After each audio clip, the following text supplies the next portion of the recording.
And certainly, I think it means that we have to be more intentional about what we do and thoughtful. Our principle and goal is to give everyone a voice and to be a platform for all ideas. Yeah, right. As you mentioned, I do think it's undisputed that our employee base, at least the full-time folks, politically would be somewhat, or maybe more than just a little somewhat, to the left of where our overall community is, where the community basically spans almost wide varieties of people across society. So I do think that means that we need to be careful and intentional internally to make sure that bias doesn't seep into decisions that we make. Although I'd point out a couple of things. One is that people have a lot of different views outside of work, and we expect and I think generally see that people conduct themselves professionally. And second, the folks who are doing the content review work, we have about 35,000 people doing content review, are typically not based in Silicon Valley. They're based in places all over the country and all over the world, because we serve people in countries all over the world. So I think that the geographic diversity of that is more representative of the community that we serve than just the full-time employee base in our headquarters in the Bay Area.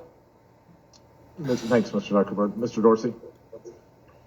Yeah, this is obviously not something we interview for, and even have an understanding of when people are in the company. And with that understanding, we intend to make sure that both our policy and our enforcement is objective. And I realize that it looks rather opaque, and certainly the outcomes might not always match up with our intention, and the perception of those outcomes may not match up. Not at all. But that's why I think it's so important that we're not just transparent around our policies, but the actual operations of our content moderation. If people don't trust our intent, if people are questioning that, that's a failure. And Yeah, that is something you that failed. we need to fix and intend to fix. We don't trust. And I think it would benefit the industry as well. But I do, again, point back to something I said earlier in the testimony, which is a lot of these decisions are not being made by humans anymore. They're being made by algorithms. And that's certainly enforcement decisions, but also decisions around what you see or what you don't see. And to me, that is the body of work. That is the conversation that we should be focused on, because that is the enduring use case for everyone who interacts with these services. Thank you, and I wish it were true that these were all easy, objective questions. That the questions were, if somebody says, "Is the sky green?" That's an objective question. That the sky is blue and white, not green. But most of the things we're talking about here, and the places where you're applying content moderation labels, are not really simply objective questions. They're mostly subjective questions. If we talked about Medicare for all being, easily paid for inside a 10-year budget window on assumptions X, Y, and Z that don't raise taxes, that's not true. There isn't any math by which Medicare for all pays for itself in some short-term window. But I don't think any of us really think you're going to slap a label on that saying this is disputed, accounting or math or policy projections. And so really what's happening is there's a prioritization grid that people are going through as they build even the algorithms, even those that aren't driven by humans, and they're driven by policy priorities of situated individuals. I may be wrong about this, but my suspicion is that your employee base is not actually 99% left of center. I bet it's less than that. And I would speculate that part of the reason less than 1% of your employees give money to candidates on the right is because there's a social stigma attached to having conservative views inside your organization. And I would guess that those same sort of internal cultural biases inform the subjectivity of which issues end up labeled. So again, this is sort of an odd place to be in that I am skeptical that the content moderation policies are thought out well. They're not transparent enough for us to really know, but I'm definitely skeptical that they're consistently applied. And yet I'm not really on the side of thinking there's some easy governmental fix here. There's a lot about Section 230 that we could debate. I think some of the things Senator Durbin said about how in the era of telephones, nobody blamed the phone company for other people having spread misinformation by the phone. Exactly, that's what would be the case if Section 230 were actually neutral, but you're applying content moderation policies and seemingly in a way that's not objective. So I know that I'm nearly at time, but I think it would be useful for us to hear from both of you to give a sort of 3 or 5 year window into the future. If there isn't new legislation, what is changing besides just saying we're moving from humans to more AI? What qualitatively is changing in the way content moderation happens inside your organizations, short of a new regulatory scheme? Can you tell us where you think you're actually improving and what problems you're trying to solve? Mr. Zuckerberg, you first, please. Senator, one of the areas that we're very focused on is transparency, both in the process and in the results. So we're already at the point where every quarter we issue a community standards enforcement report that basically details the prevalence of each category of harmful content and how effective we are at addressing it before people have to even report it to us. Over time, we would like to fill that out and have more detail in that and make it more robust. We've already committed to an independent external audit of those metrics that people can trust them even more. People have lots of different kinds of requests for where we might go with that in the future, whether that's breaking down the stats by country or language or into more granular buckets, adding more data around precision. But I think that would all be very helpful so that people can see and hold us accountable for how we're doing.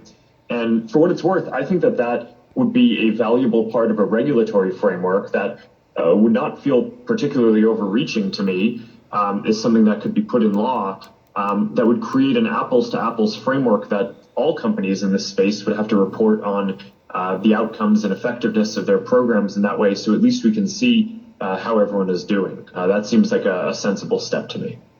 Thank you. Mr. Dorsey.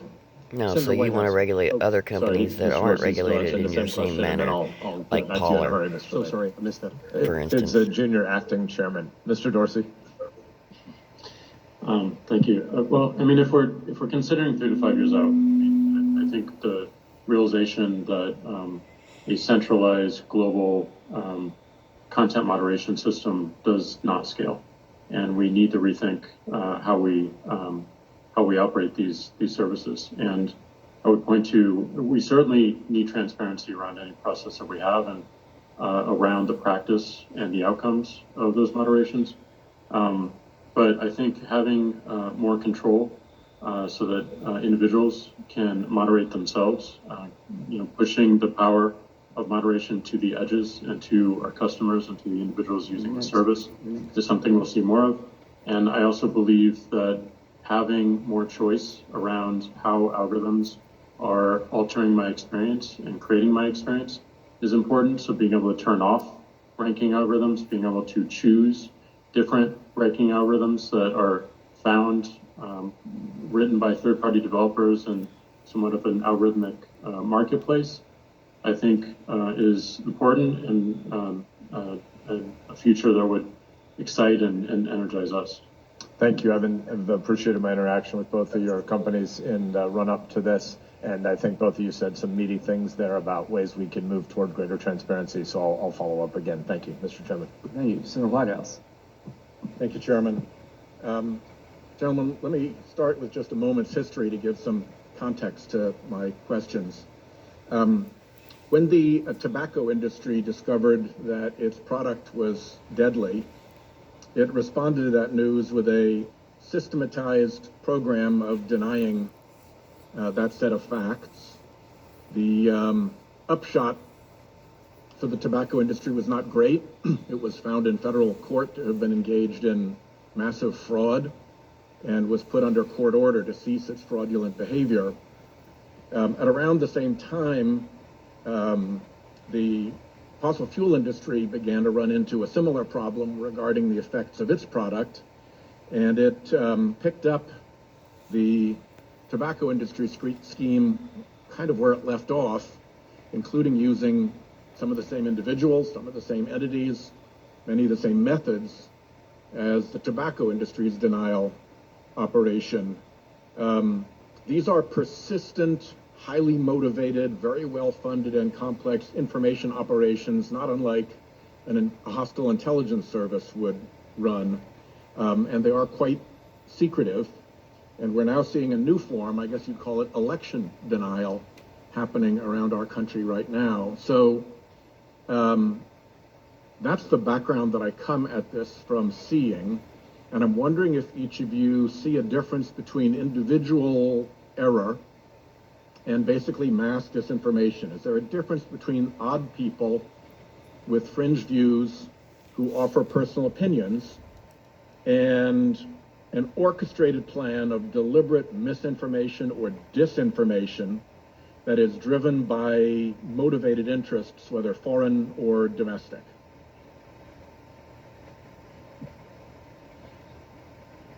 Senator, I absolutely think that there's a difference, and you can see it in the patterns of use on the platforms, and in our policies and operations. We view these coordinated, inauthentic behavior operations, networks of fake and sometimes combining with real accounts to push out a message, but make it seem like it's coming from a different place than it is, or might be more popular than it is.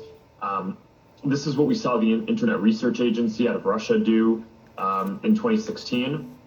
And since then, a number of other governments and private organizations, including some companies like what you've mentioned, have engaged in this behavior. Now, the good news is that I think that the industry has generally gotten its systems to be a lot more sophisticated to defend against that in the last several years. It's a combination of AI systems that we've built to find networks of accounts that aren't really behaving quite the way that a normal person would, coupled with large numbers of content reviewers, sometimes with expertise in counterterrorism or counterintelligence, and then some signal sharing, whether it's with the intelligence community, law enforcement, different groups that have expertise in different areas, and with other tech platforms. But this is a big effort on I think all of our sides to make sure that we can defend against this kind of interference, and I think we are getting better and better at it. Well, let me encourage you to persist. As you know, the last time you were here, you were asked about advertising paid for on Facebook denominated in rubles, which was not a very sophisticated scheme to be able to penetrate, but Facebook was unable to penetrate it, and your upgrade from that original setup was simply to allow a shell corporation to intermediate between the real actor and not. So I encourage you to continue to try to make sure that real voices are what are heard on Facebook. Mr. Dorsey, let me turn to you and ask you the same question in the context of bots. Brown University recently did a study that showed that about 25% of all tweets about climate change are generated by bots. Most of them obviously push out climate denial, as I described that operation. How is Twitter's capacity to identify a bot as opposed to a real customer? Well, to build off your previous question, I do think there's a difference, as Mark said, and I do think there are many coordinated campaigns to manipulate the public conversation, to divide people all around the world, to confuse and generally to distract. And we do have policies and enforcement to prevent as much of this as possible. It is a growing threat, and it shows no signs of slowing down. Bots are one way that entities do this. Sometimes it may look like a bot, but it's actually a human that is organized with other humans for a particular agenda. So it is challenging. We are doing work right now to better identify bots on our service. Let me just interject, Mr. Dorsey, real quick. As a baseline proposition, do you agree that a bot does not deserve a voice on your platform, that it should be actual people and organizations? I don't agree with that as a high level. I think we should be labeling bots so that people have greater context for what they're interacting with. Fair enough. There are plenty of bots on our service that provide a valuable function, and I wouldn't want to take that away. Let me ask both of you, and maybe you can supplement this with answer in writing for the record, because my time is getting short and this is a complicated question. But the question is, when does it matter to Twitter and when does it matter to Facebook to know who the actual entity is who is using your platform?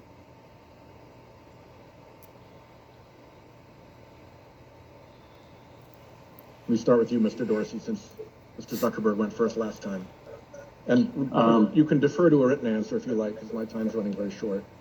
We'll add to this conversation with a written answer, but I do believe that pseudonymity is important. We have seen its usefulness with activists and with whistleblowers, and I think that is critical. But certainly there are times, and it's judged by a severity of potential outcomes where we need to dig into identity and take actions. We'll follow up with that, and let me just ask you, since my time has expired, Mr. Zuckerberg, to respond or have your organization respond in writing. Thank you. Thank you. Before we, Senator Whitehouse brought up something very important, and I'm going to add this as directly as I can.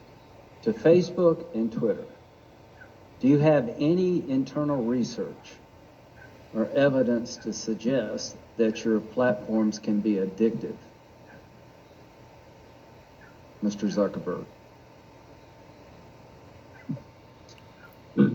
Senator, I think we can follow up with a summary of research that we have, but from what I've seen so far, it's inconclusive, and most of the research suggests that the vast majority of people do not perceive or experience these services as addictive or have issues. But I do think that there should be controls given to people to help them manage their experience better, and this is something that we're very focused on. Mr. Dorsey.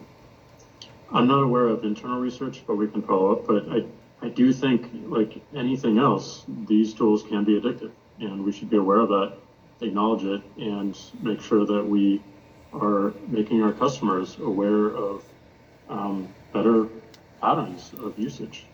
So the more information, the better here. Thank you. Senator Hawley.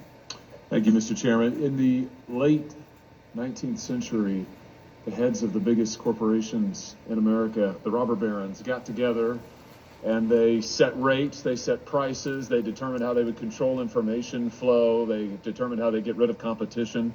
And I'll be darned if we aren't right back there again.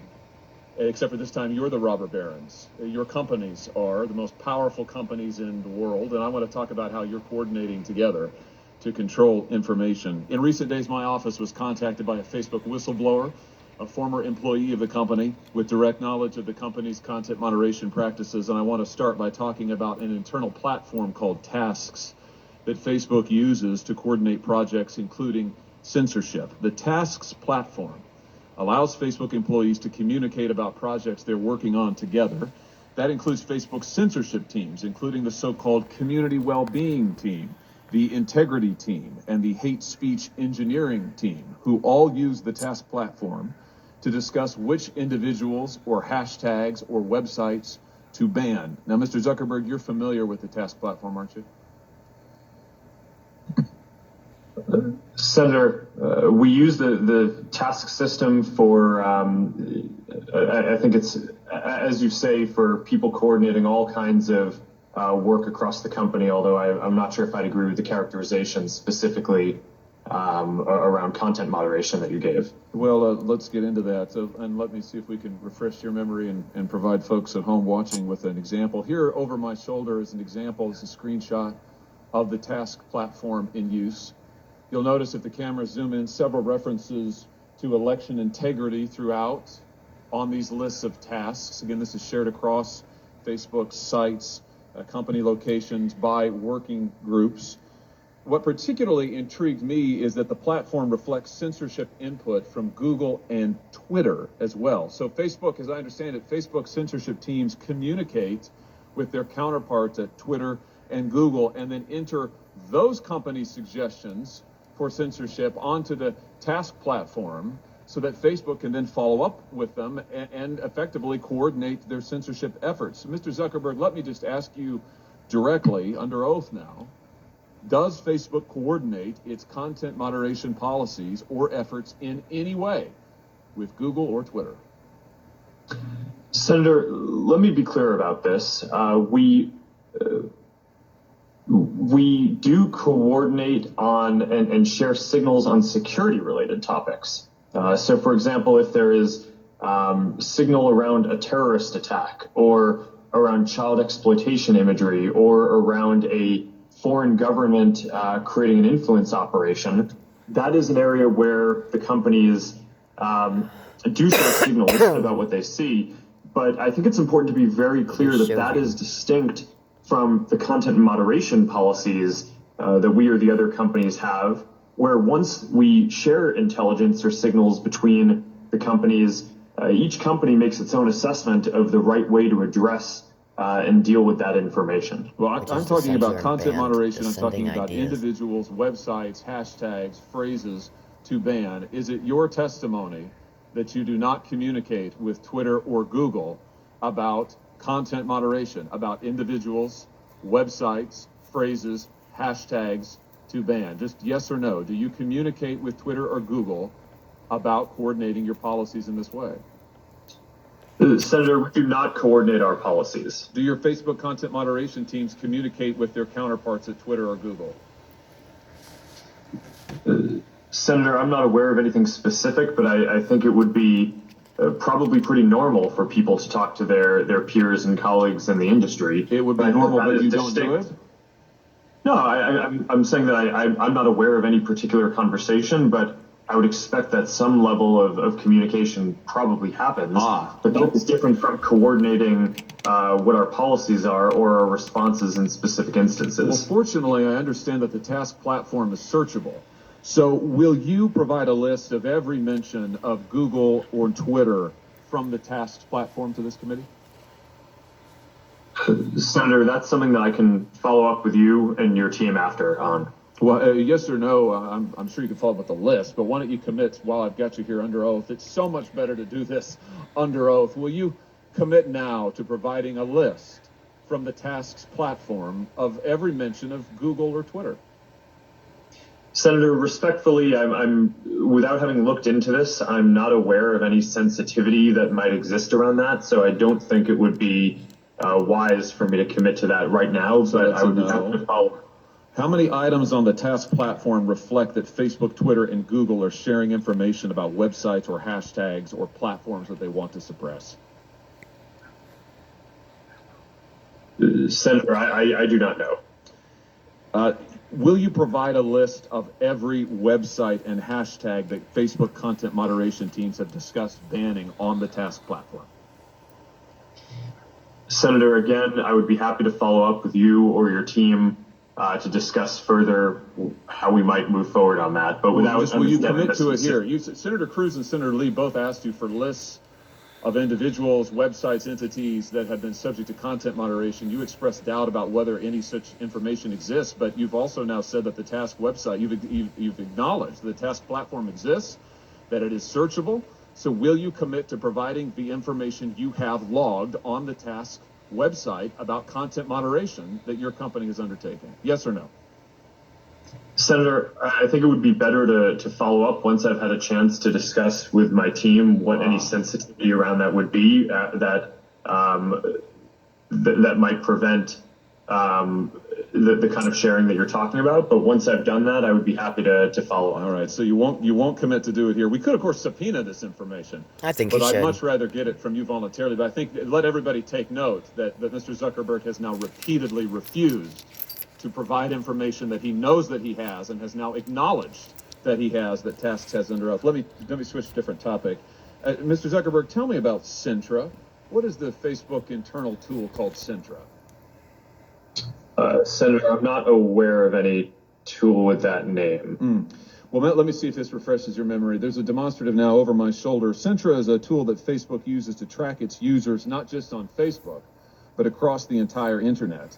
Centra tracks different profiles that a user visits, their message recipients, their linked accounts, the pages they visit around the web that have Facebook buttons. Centra also uses behavioral data to monitor users' accounts, even if those accounts are registered under a different name. And you can see a shot here, a screenshot provided to us of the Centra platform. We blocked out the user's name in the interest of privacy, although you can see this individual's birth date and age, when they first started using Facebook, their last login, as well as all manner of trackings. How many different devices have they used to access Facebook? How many different accounts are associated with their name? What accounts have they visited? What photos have they tagged? And on and on and on.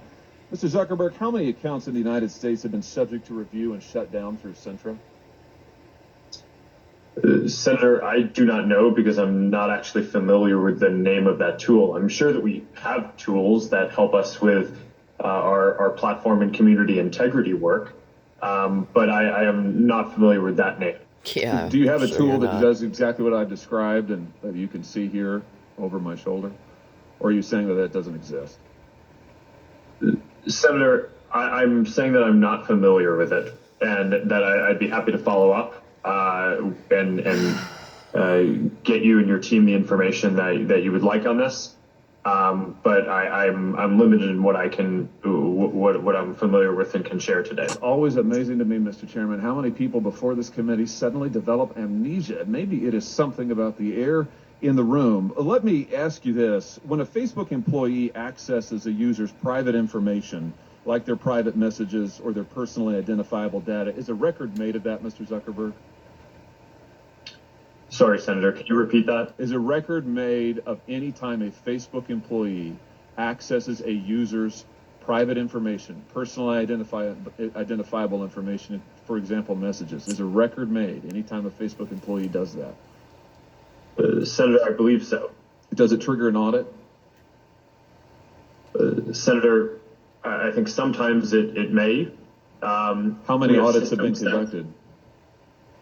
Senator, I do not know the exact number of Can you audits. give me a off the list? top. Senator, we can follow up on that to see what would be useful here. Will you, I'm almost finished, Mr. Chairman. Will you commit to giving us a list of the number of times Facebook employees have accessed users' personal account information without their knowledge? Yes or no? Senator, we should follow up on what would be useful here. It is, of course, in the operations of the company, if someone reports something, They are so skeezy. sometimes necessary for people at the company to go review and understand the context around what is happening when someone reports something. So this is fairly frequent and is a matter of course. We do have security systems that can detect anomalous patterns to flag. But we should follow up in more detail on what you're interested in. Mr. Chairman, I'll just say, So you're reading our in messages? closing, that what we have here is clear evidence of coordination between Twitter, Google, and Facebook. Mr. Zuckerberg knows he has the tools to track this, but he either doesn't remember or won't commit to letting us see it. We have evidence of Facebook tracking its own users all across the web. Mr. Zuckerberg won't answer questions about it, can't remember the name, isn't sure if the tool is deployed in this way, and won't commit to giving us basic information. I think we all submit need to you shut that down this our is both Facebook and totally Twitter unacceptable accounts. and totally predictable, because it is exactly what these tech companies have done to the American people and to Congress for years now, which is why it is time we took action against these modern-day robber barons. Thank you, Mr. Chairman. Damn right.